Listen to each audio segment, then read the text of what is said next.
हरे कृष्णा दोस्तों, माघ का महीना चल रहा है। इस माह में आने वाली कृष्ण पक्ष की एकादशी तिथि को षठ तिला एकादशी व्रत कहते हैं। षठ तिला एकादशी के दिन व्रत और पूजन से श्री हरि विष्णु और माँ लक्ष्मी प्रसन्न होती हैं और साधक को धन सुख समृद्धि का वरदान देती हैं। षठ तिला एकादशी व्रत को पापों से मुक्ति और आरोग्यता प्रदान करने वाला व्रत माना गया है। दृक पंचांग के अनुसार इस साल 25 जनवरी 2025 को षठ तिला एकादशी का व्रत रखा जाएगा। इस दिन तिल का 6 प्रकार से इस्तेमाल करना पुण्य फलदायी माना जाता है। षठ तिला एकादशी के दिन तिल के दान का भी विशेष महत्व है।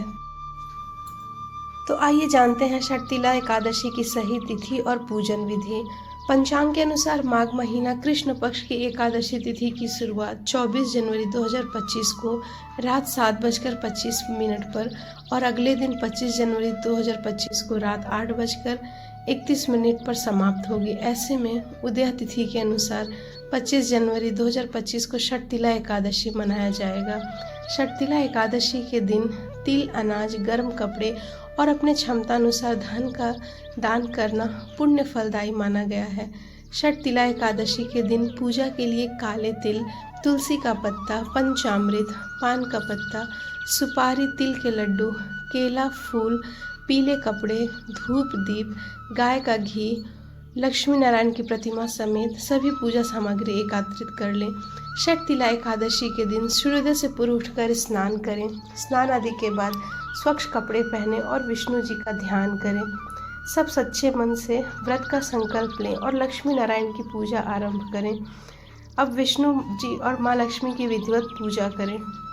षठ तिला एकादशी पर चंद्रमा जल तत्व की राशि वृश्चिक में होंगे और चंद्र मंगल का संबंध भी बना रहेगा। इस दिन सूर्य उत्तरायण नक्षत्र में होंगे, जिससे स्नान और दान विशेष लाभकारी होगा। इस बार के स्नान से शनि की समस्याएं भी कम होगी, साथ ही कुंडली के दुर्योग भी होंगे।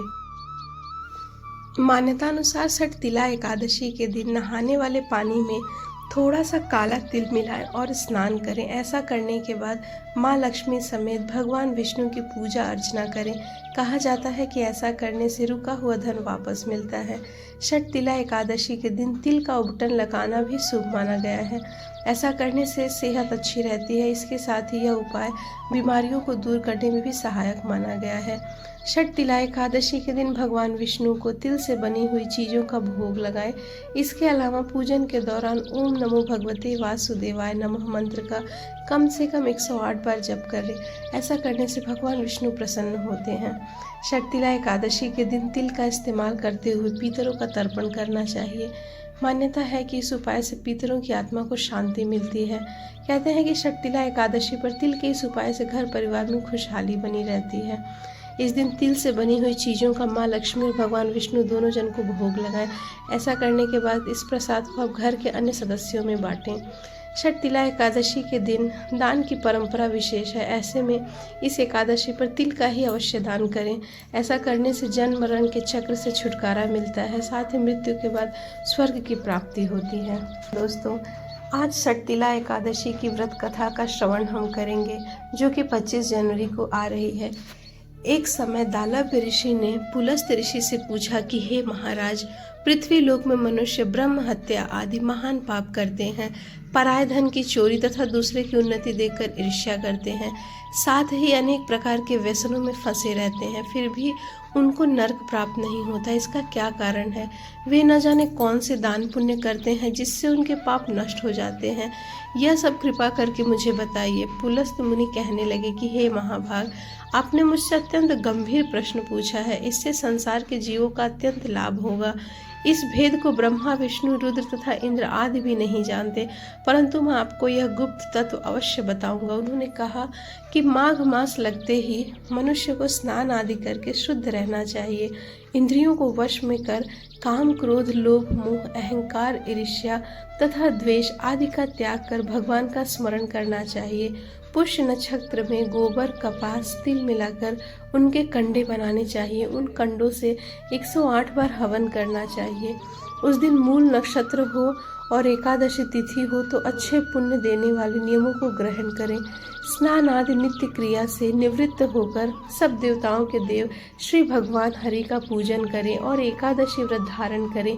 रात्रि को जागरण करना चाहिए। उसके दूसरे दिन धूप दीप नैवेद्य आदि से भगवान का पूजन करके खिचड़ी का भोग लगाएं। तत्पश्चात पेठा नारियल सीताफल या सुपारी का अर्घ देकर इस प्रकार स्तुति करना चाहिए। हे भगवान, आप दीनों को शरण देने वाले हैं, इस संसार सागर में फंसे हुए का उद्धार करने वाले हैं। हे पुंडरीकाक्ष, हे विश्वभावन, हे सूर्य ब्रह्म, हे पूर्वज, हे जगतपते, आप लक्ष्मी जी सहित इस तुक्ष अर्घ को ग्रहण करें। इसके पश्चात जल से भरा हुआ कुंभ ब्राह्मण को दान करें तथा ब्राह्मण को श्यामा गौ और तिल पात्र देना भी उत्तम है। तिल स्नान और भोजन दोनों ही श्रेष्ठ हैं। इस प्रकार जो मनुष्य जितने तिलों का दान करता है उतने ही 1000 वर्ष स्वर्ग में वास करता है। तिल स्नान, तिल का उपटन, तिल का हवन, तिल का तर्पण, तिल का भोजन और तिल का दान, ये तिल के 6 प्रकार हैं। इनके प्रयोग के कारण ही यह षठ तिला एकादशी कहलाती है। इस व्रत के करने से अनेक प्रकार के पाप नष्ट हो जाते हैं। इतना कहकर पुलस्त्य ऋषि कहने लगे कि अब मैं तुमसे इस एकादशी की कथा कहता हूँ। एक समय नारद जी ने भगवान श्री विष्णु से यही प्रश्न किया था और भगवान विष्णु ने जो षठतिला एकादशी का महात्म्य नारद जी से कहा वही मैं तुमसे कहता हूँ। भगवान ने नारद जी से कहा कि हे नारद, मैं तुमसे एक सत्य घटना कहता हूँ, ध्यान पूर्वक सुनो। प्राचीन काल में मृत्यु लोक में एक ब्राह्मणी रहती थी। वह सदैव व्रत किया करती थी। एक समय वह 1 मास तक व्रत करती रही। इससे उसका शरीर अत्यंत दुर्लभ हो गया। यद्यपि वह अत्यंत बुद्धिमान थी तथापि उसने कभी देवताओं या ब्राह्मणों के निमित्त अन्य या धन का कोई दान नहीं किया था। इससे मैंने सोचा कि ब्राह्मणी ने व्रत आदि से अपना शरीर तो शुद्ध कर लिया, अब इसे विष्णु लोक तो मिल जाएगा, परंतु इसने कभी अन्न का दान नहीं किया। इससे इसको तृप्ति होना अत्यंत कठिन है। तब भगवान ने आगे कहा कि ऐसा सोचकर मैं भिखारी के वेश में मृत्यु लोक में उस ब्राह्मणी के पास गया और उससे भिक्षा मांगी। वह ब्राह्मणी बोली, महाराज किस लिए आए हो? मैंने कहा मुझे भिक्षा चाहिए। इस पर उसने एक मिट्टी का ढेला मेरे भिक्षा पात्र में डाल दिया। मैं उसे लेकर स्वर्ग लौट आया। कुछ समय बाद ब्राह्मणी भी शरीर त्याग कर स्वर्ग में आ गई। उस ब्राह्मणी को मिट्टी का दान करने से स्वर्ग में सुंदर महल मिला, परंतु उसने अपने घर को अन्न आदि सभी सामग्रियों से शून्य पाया। घबराकर वह मेरे पास आई और कहने लगी कि भगवान, मैंने अनेक व्रत आदि से आपकी पूजा की, फिर भी मेरा घर अन्न आदि सब वस्तुओं से शून्य क्यों है? इसका क्या कारण है? इस पर मैंने कहा कि पहले तुम अपने घर जाओ, देव स्त्रियां आएंगी तुम्हें देखने के लिए और उनसे षठतिला एकादशी का पुण्य और विधि सुन लो, तब द्वार खोलना। मेरे ऐसे वचन सुनकर वह अपने घर गई। जब देव स्त्रियां आईं और द्वार खोलने को कहा तब ब्राह्मणी बोली, आप मुझे देखने आई हैं तो मुझसे षठतिला एकादशी का महात्म्य कहिए। उनमें से एक देव स्त्री कहने लगी कि मैं कहती हूँ। जब ब्राह्मणी ने षठतिला एकादशी का महात्म्य सुना तब द्वार खोल दिया। देवांगनाओं ने देखा कि वह गांधारवी है और न आसुरी, वरन पहले जैसी मानुषी ही है। उस ब्राह्मणी ने उनके कथनानुसार षठतिला एकादशी का व्रत किया। इसके प्रभाव से वह सुंदर और रूपवती हो गई और उसका घर अन्न आदि समस्त सामग्रियों से युक्त हो गया। अतः मनुष्यों को मूर्खता त्याग कर षठतिला एकादशी का व्रत और लोभ न करके तिल आदि का दान करना चाहिए। इससे दुर्भाग्य, दरिद्रता तथा अनेक प्रकार के कष्ट दूर होकर मोक्ष की प्राप्ति होती है। तो दोस्तों, ये थी आज के षठतिला एकादशी व्रत की कथा।